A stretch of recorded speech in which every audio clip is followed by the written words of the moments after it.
Okay. So the next topic we have in the continuity is continuity of a function in an interval.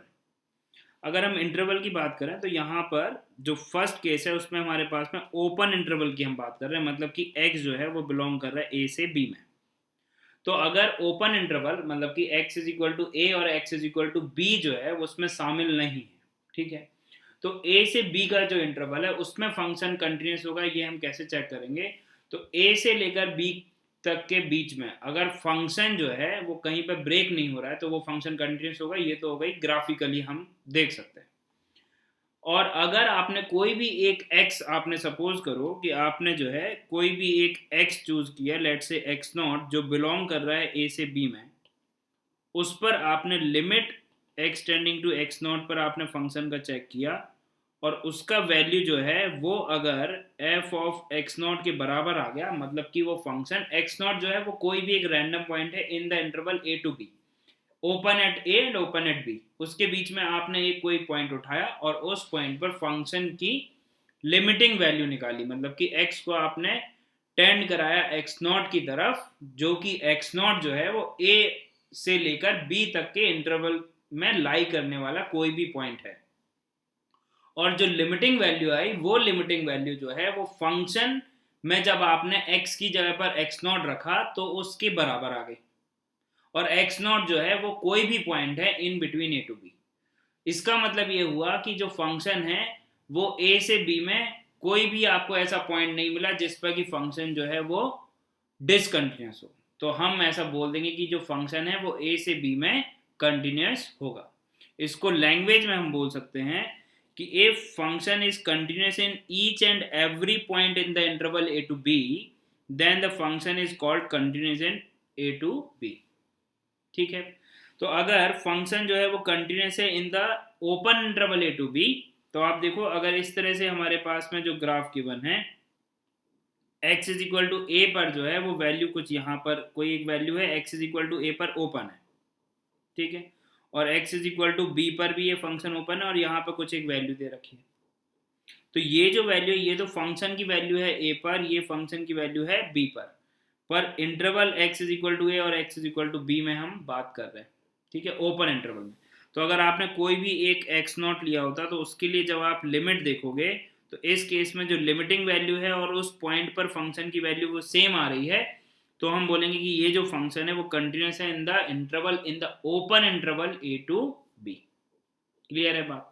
चलिए एक और scenario है, यहाँ पर आप देखो तो x इज इक्वल टू ए और x is equal to B, ये जो दो वर्टिकल लाइंस है उसके बीच में हमको एक पॉइंट लिया हमने x इज इक्वल टू सी और उस पर हमने फंक्शन की वैल्यू खोजी। तो पहली बात तो वैल्यू ही गायब है, कोई वैल्यू मिल नहीं रही है, मतलब कि x इज इक्वल टू सी के करस्पॉन्डिंग कोई वैल्यू नहीं मिल रही है, लेकिन लिमिटिंग वैल्यू जो है वो l के बराबर है।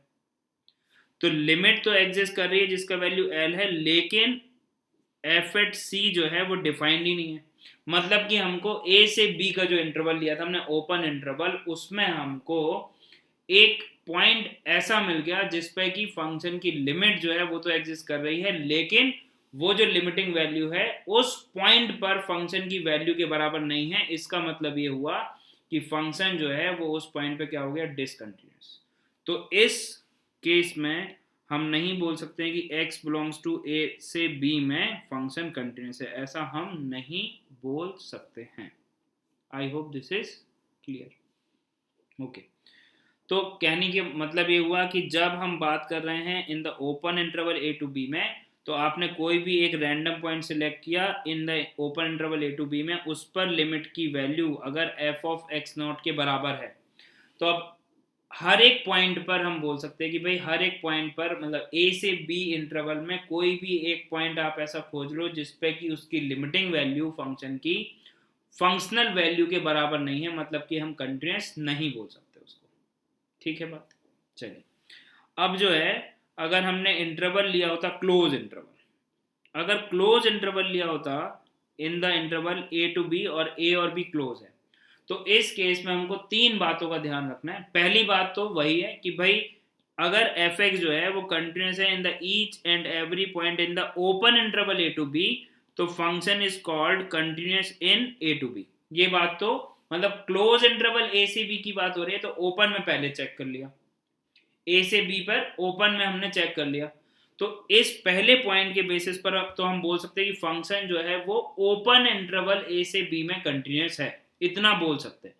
क्लोज के बारे में अभी बात नहीं की है, उस पर और कंडीशन है। क्या कंडीशन है कि एफ एट ए प्लस जो है वो एफ ऑफ ए के बराबर होना चाहिए, और एफ एट ए प्लस जो है लिखने का मतलब हमारा यहाँ पर ये है कि R H L at x is equal to A. अब एक्स इज इक्वल टू ए पर आर एच एल ही क्यों लिखा, क्योंकि ए से बी में फंक्शन डिफाइंड है। तो अब ए को आप जो है वो केवल और केवल ए को आप राइट साइड से ही अप्रोच कर सकते हो, लेफ्ट हैंड साइड से आप अप्रोच ही नहीं कर सकते हो। तो जो लेफ्ट मोस्ट पॉइंट है उसको आप राइट साइड से ही अप्रोच कर सकते हो, तो उस पर आर एच एल का वैल्यू और उस पॉइंट पर फंक्शन का वैल्यू अगर बराबर है, उस पॉइंट पर फंक्शन का वैल्यू और उस पॉइंट पर R H L right hand limit जो है वो अगर बराबर है, सिमिलरली जो राइट मोस्ट पॉइंट है आपके पास में बी, उसको आप लेफ्ट हैंड साइड से ही अप्रोच कर सकते हो। तो f at b minus is equal to, अगर एफ एट बी के बराबर आ गया तो L H L at x is equal to b बराबर एफ ऑफ बी के आ गया। मतलब कि अगर इन तीनों कंडीशन को ये फंक्शन जो है वो फुलफिल कर रहा है, तो पहले से तो पता चल गया कि भाई ए से बी में कंटिन्यूस है, फिर यहां से पता चल गया कि भाई ए पर कंटिन्यूस है पॉइंट पर, जी क्या है लेफ्ट मोस्ट पॉइंट वाला बात हो गया। फिर यहां से पता चल गया कि भाई राइट मोस्ट पॉइंट पर कंटिन्यूस है। तो पहले पता चला ओपन इंटरवल ए से बी में कंटिन्यूस है, फिर पता चला कि हाँ भाई यहां पर भी कंटिन्यूस है, इस पर क्लोज हो गया, और अभी इस पर ओपन है। ठीक है, यहाँ पर क्लोज है, यहाँ ओपन है, अभी थर्ड कंडीशन लगाया तो दोनों पर क्लोज हो गया। मतलब कि क्लोज इंटरवल ए से बी में कंटिन्यूस होने के लिए फंक्शन को इन तीनों कंडीशन को सेटिस्फाई करना पड़ेगा। तो क्या बोल दिया यहाँ पर बोल दिया गया कि all three true. All three से मतलब है first, second and third. First डब्बा, सेकेंड डब्बा एंड थर्ड डब्बा, ये तीनों डब्बे में जो कंडीशन है वो अगर फुलफिल कर रहा है एफ एक्स, तो हमने बोल दिया कि ठीक है, now f x is continuous in A to b close interval. अब एफ एक्स जो है वो राजा बेटा हो गया, तीनों कंडीशन की फुलफिल कर दिया, सबकी बात मान ली, भाई की बात मान ली, बहन की बात मान ली, पेरेंट्स की बात मान ली, सबकी बात, राजा बेटा बन गया। क्लियर है बात? तो तीन तीन चुनौतियों से होकर गुजरा एफ एक्स, और अगर तीनों चुनौतियों पर वो अगर खरा उतर गया, मतलब कि फंक्शन जो है वो close interval A C B में कंटिन्यूस होगा। अच्छा ठीक है, तो इन तीनों कंडीशन को फुलफिल करना पड़ेगा, तभी जाके हम बोल पाएंगे। अगर इन तीनों में से कोई भी कंडीशन फेल कर गई तो वो क्लोज इंटरवल ए से बी में कंटिन्यूस हम नहीं बोल सकते। हम क्या नहीं बोल सकते? कोई भी नहीं बोल सकते। ठीक है, ओके। नाउ अब हमारे पास में एक प्रॉब्लम है। ठीक है, क्या बोल रहा है? Find the value of A and B, छोटू ए और छोटू बी की वैल्यू बताइए सच दैट एफ एक्स जो है वो इस तरह से गिवन है हमको, बहुत सारी डेफिनेशन से मिलकर जो है वो एफ एक्स बना है। एफ एक्स जो है वो x plus a root two sine x है, अगर एक्स का जो इंटरवल है वो 0 से पाई बाई 4 में, पाई बाई 4 पे ओपन है, यहाँ पर पाई बाई 4 पर क्लोज है और पाई बाई 2 पर भी क्लोज है, तो है 2x cot x plus B, और पाई बाई 2 पे यहाँ पर ओपन है और पाई तक जा रहा है, a cos 2x minus b sine x is continuous in 0 to pi. अगर 0 से पाई क्लोज इंटरवल है, उसमें अगर ये जो फंक्शन कंटिन्यूस है, अगर ये फंक्शन कंटिन्यूस है, तो ये छोटू a और छोटू b की वैल्यूज हमको बतानी है। तो अब आप देखो, सबसे पहले तो अगर हम बात करें इन द इंटरवल, ओपन इंटरवल 0 से पाई में, तो ओपन इंटरवल 0 से पाई में कंटिन्यूटी चेक करने के लिए आप देखो, जहां पर डेफिनेशन चेंज हो रही है, पाई बाई 4 से पहले डेफिनेशन चेंज हो रही है और पाई बाई 4 के बाद में डेफिनेशन चेंज हो रही है। मतलब कि जब x पाई बाई 4 से छोटा है तब डेफिनेशन ये है, जब x पाई बाई 4 से बड़ा हुआ तब डेफिनेशन ये है। ठीक है, तो यहाँ पर हमको RHL और LHL जब आप लिखोगे at x equal to pi by 4 पर, जब आप पाई बाई 4 को लेफ्ट हैंड साइड और राइट हैंड साइड से जब अप्रोच करोगे तो दोनों जगह पर डेफिनेशन अलग अलग है। तो हमको पाई बाई 4 पर इसकी कंटिन्यूटी चेक करने के लिए लिमिट की जो वैल्यू है LHL बराबर RHL बराबर एफ एट पाई बाई 4 होना पड़ेगा। ठीक है, वहां से कुछ कंडीशन आएगी, ए और बी में कुछ रिलेशन आएगा, उसको जब हम सॉल्व करेंगे तो एक इक्वेशन तो यहाँ से मिल जाएगी। अब दो अननोन है ए और बी, तो पाई बाय 2 पे भी अगर आप देखो तो यहाँ पर पाई बाय 2 से पहले तो डेफिनेशन ये है और पाई बाय 2 के बाद में डेफिनेशन ये है, मतलब कि पाई बाय 2 पर भी आपको LHL RHL और फंक्शन की वैल्यू तीनों को इक्वेट करना पड़ेगा, तब आपको ए और बी में एक रिलेशन मिलेगा और फिर आप उसको सॉल्व कर लोगे। अब बात करें अगर हम एक्सट्रीम पॉइंट्स की, एक्सट्रीम पॉइंट मतलब कि जीरो और पाई की अगर हम बात करें तो यहाँ पे देखो जीरो पर आप अप्रोच कर सकते हो जीरो को केवल और केवल राइट साइड से, लेफ्ट हैंड साइड से अप्रोच ही नहीं कर सकते हैं, ठीक है। तो जीरो को जब आपने राइट साइड से अप्रोच किया होगा तो आपके पास में जो डेफिनेशन है वो ये है। तो एफ एट जीरो जो है वो जीरो है और यहाँ पर कोई इनडिटरमिनेट फॉर्म नहीं बन रहा है, साफ साफ दिख रहा है कि जब आप जीरो को अप्रोच करोगे तो ये जो वैल्यू है ये जीरो हो जाएगा और ये भी जीरो हो जाएगा, ठीक है। तो कोई दिक्कत की बात यहाँ से नहीं। पाई के केस में जो एक्सट्रीम पॉइंट पाई है, जब आप इसको लेफ्ट हैंड साइड से अप्रोच करोगे तो लेफ्ट हैंड साइड से ही अप्रोच कर सकते हो। तो एफ एट पाई जो है वो ये तो पाई जीरो और ये 2 पाई कितना हो गया 1 हो गया और लिमिटिंग वैल्यू जो है वो भी सेम आ जाएगी, ठीक है। तो वो तो कंडीशन को फुलफिल कर रहा है। अब मेन जो मुद्दा है वो क्या है कि हमको अब इसकी कंटिन्यूटी को चेक करना है। Now solution at x is equal to pi by 4, क्यों? क्योंकि डेफिनेशन चेंज हो रही है। And at x is equal to pi by 2, क्योंकि डेफिनेशन चेंज हो रही है। बाकी जगह पर तो किसी भी तरह की कोई समस्या नहीं है, एंड पॉइंट्स पर भी कोई समस्या नहीं है। ओपन इंटरवल 0 से पाई में जहां पर फंक्शन की डेफिनेशन चेंज हो रही है हम उसको चेक करना पड़ेगा, ठीक है। तो अगर हम देखें यहाँ पर लिमिट, यहाँ पर लिख लेते हैं अपन limit x tending to pi by 4, ठीक है। तो x tending to pi by 4 को हमने दो पार्ट में ब्रेक किया। Limit x tending to pi by 4 minus, मतलब कि हम पाई बाई 4 को लेफ्ट हैंड साइड से अप्रोच कर रहे हैं, तो डेफिनेशन क्या काम में आएगी? ये वाली डेफिनेशन काम में आएगी। तो इसके लिए हमने लिख दिया कि अब तो लिमिट का क्वेश्चन आ गया, x plus a root two sine x, ठीक है। तो इसको आप लिख सकते हो लिमिट h टेंडिंग टू 0 और x की जगह पे अब आप लिख दोगे पाई बाई 4 माइनस एच, तो ये बन जाएगा x की जगह पर pi by 4 minus h plus a root two sine of pi by 4 minus h. Limit apply कर, तो लिमिट अप्लाई कर दिया आपने, तो h जा रहा है 0 की तरफ, तो ये 0 हो गया और ये 0 हो गया।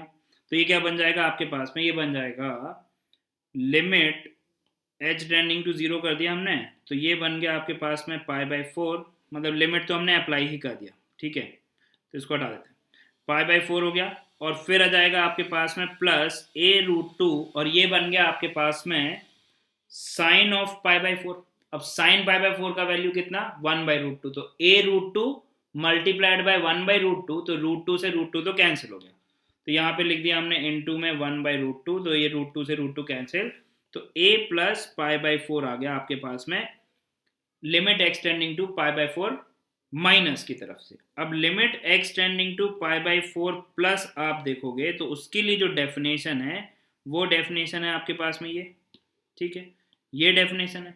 तो पाई बाई 4 प्लस पे अगर आप देखोगे तो पाई बाई 4 प्लस एच रखोगे, फिर h को कर दोगे आप 0, ठीक है। तो यहाँ से अगर हम लिखें तो ये जो वैल्यू है वो आपके पास में क्या आ जाएगा? इसको अगर हम डायरेक्टली यहाँ पर देखें तो हम बोल सकते हैं कि भाई यहाँ पर आपने x की जगह पे क्या रखा? पाई बाई 4 प्लस एच गया 0 की तरफ और यहाँ पर भी लिखा पाई बाई 4 प्लस एच, तो h गया 0 की तरफ, और cot of pi by 4 plus h जो है वो h 0 जाएगा, तो कॉट ऑफ पाई बाई 4 क्या हो गया? 1 हो गया। तो यहाँ से बचा 2 इंटू पाई बाई 4 और b तो कांस्टेंट है, इस पर तो कोई फर्क पड़ने वाला है नहीं। So now we can say directly that this is equal to, we can write that twice of pi by 4 into 1, ठीक है बात। इसको हम लिख सकते हैं twice of pi by 4 into 1, तो ये आ गया आपके पास में पाई बाई 2 और प्लस में क्या था? यहाँ पर b भी है, इसको ना भूलें, plus b। So pi by 4 pi by 2 plus b, ये आ गया आपके पास में limit x tending to pi by 4 plus. अब ये जो दोनों वैल्यू हैं ये बराबर होनी चाहिए, और ये दोनों बराबर होनी चाहिए, मतलब कि f at pi by four minus is equal to f at pi by four plus should be equal to f at pi by four, ये बराबर होना चाहिए। तो f at pi by four जब आप निकालोगे तो उसके लिए तो यही डेफिनेशन है, तो x की जगह पे जब आप पाई बाई फोर रखोगे तो वो वैल्यू क्या आएगी, ये पाई बाई फोर रखोगे यहाँ पर डायरेक्टली रख सकते हो आप, तो क्योंकि अब क्या पूछ रहा है आपको, f at pi by four पूछ रहा है, मतलब कि x की जगह पर पाई बाई फोर रख दो। तो पाई बाई फोर रखा तो कॉट पाई बाई फोर हो गया 1, ये पाई बाई फोर 2 से कैंसिल हुआ तो क्या हो गया pi by two plus b, तो b plus pi by two, मतलब ये वाला पार्ट आ गया। ठीक है, तो इनको इक्वेट किया तो यहाँ से क्या मिल गया हमको, a plus pi by four, ये तो आया कहाँ से, पाई बाई फोर माइनस से, and this is equal to pi by two plus b. तो यहाँ से हम लिख सकते हैं, हमारे पास में आ गया a minus b is equal to pi by four. I hope this is clear, ये बात तो क्लियर है कि a माइनस बी जो है वो कितना आ गया आपके पास में, पाई बाई फोर आ गया। ओके, अभी हमको अगर हम देखें तो अब हमको पाई बाय टू पर ये सब जो है चेक करना है। जैसे कि अगर हम बात करें तो पाई बाय टू पर जो डेफिनेशन है, लेफ्ट हैंड साइड में डेफिनेशन ये है और राइट हैंड साइड में जो डेफिनेशन है वो ये है। क्लियर है, तो लेफ्ट हैंड साइड पे जो डेफिनेशन है और f at pi by two की वैल्यू वो सेम फंक्शन से ही डिफाइंड हो रही है। तो अगर हम यहाँ पे देखें तो limit x tending to pi by two minus आप चेक करो या f at pi by two आप चेक करो, दोनों एक ही बात है।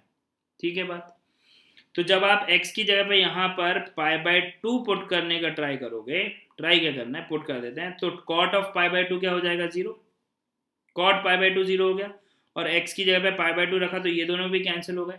तो यहाँ से क्या आ गया आपके पास में, यहाँ से पाई बाय टू रखा तो ये टू से टू कैंसिल, ये पाई और ये हो गया जीरो, तो ये तो जीरो हो गया, तो केवल क्या बचा आपके पास में, तो b बचा। यहाँ से क्या बचा आपके पास में, केवल और केवल b। ठीक है, तो हम लिख सकते हैं कि limit x tending to pi by two minus is same as f at pi by two, ऐसा बोलने में कोई दिक्कत की बात नहीं है, that is equal to b। अब limit x tending to pi by two जब आप प्लस रखोगे तो आपके पास में फंक्शन क्या है, फंक्शन है आपके पास में ये वाला a cos 2x minus b sine x, तो इसको लिख दिया हमने a cos 2x minus b sine x.